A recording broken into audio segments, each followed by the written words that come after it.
नमस्कार. आज आपण टाळ कसा वाजवायचा हे समजून घेणार आहोत. श्रावण मास सुरू झालेला आहे. सर्व सोसायट्यांमध्ये आणि ज्येष्ठ नागरिकांमध्ये विविध प्रकारचे अभंग म्हणणे, हरिपाठ म्हणणे अशा उपक्रम असे सुरू झालेले आहेत. अशामध्ये आपल्याला वाटतं, प्रत्येक जणींना वाटतं की आपल्याला टाळ वाजवता आला पाहिजे. मी अतिशय सोप्या पद्धतीने तुम्हाला समजून सांगणार आहे. सर्वप्रथम आपला हा डावा हात असा करायचा, त्याच्यावर हा टाळ अशा पद्धतीने धरायचा. लक्षात आलं? त्यानंतर दुसरा जो टाळ आहे, एखाद्या वस्तूवर आघात करताना हे करताना आपण जशी वस्तू अशी पकडून अशी मारतो ना, त्याप्रमाणे आपला हा टाळ अशा पद्धतीने धरायचा. लक्षात आलं?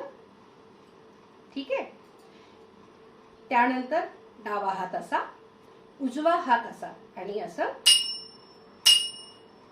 अतिशय सोपी पद्धत आहे. दुसरं, टाळ वाजवण्याच्या दोन पद्धती आहेत. आपण आघात करून लगेच हात वर उचलणे, ही एक पद्धत. आणि दुसरी पद्धत, वाजवून टाळ तिथेच ठेवायचा. पुन्हा लक्षात घ्या, ही एक, दोन. परत एकदा पहा, हे एक, दुसरी, दोन. आपण प्रॅक्टिस आणि सराव करत असताना काय करायचं? एक, दोन, एक, दोन, एक, दोन. लक्षात आलं तुमच्या? प्रॅक्टिस करत असताना किंवा सराव करत असताना आपल्याला कशी करायची आहे? एक, दोन, तीन. एक, दोन, तीन. एक, दोन, तीन असा आपण सराव करणार आहोत. काय होतं माहिती का, मी बऱ्याच जणींचं पाहिलेलं आहे, घरी टाळ वाजवायचा आहे म्हणून काय होतं की छोटी छोटी टाळ घेतली जातात. आपल्याला टाळ निवडत असताना किंवा टाळ घेत असताना किमान मीडियम आकाराचा टाळ आपल्याला घ्यायचा आहे. छोटी छोटी टाळ घेतल्याने काय होतं, एक तर तो धरायचा कसा आणि वाजवायचा कसा याच परेशानीमध्ये महिला असल्यामुळे मग त्यांचं असं होतं की निश्चित बाई मला टाळच वाजवता येत नाही असं होतं. तर असं करू नका. घरी जरी टाळ घ्यायचा असेल तरी मीडियम आकाराचा टाळ तुम्ही घ्यायला पाहिजे. लहान अजिबात नको, ते धरायचा प्रॉब्लेम असतो.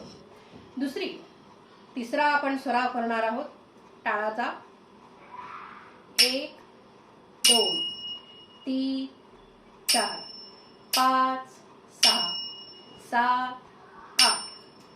परत एकदा लक्षात घ्या, सुरुवात आपल्याला दबक्या आवाजापासून करायची आहे. एक, दोन, तीन, चार, पाच, सहा, सात, आठ. एक, दोन, तीन, चार, पाच, सहा, सात, आठ.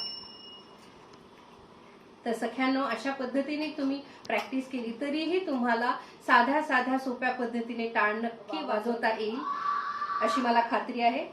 धन्यवाद.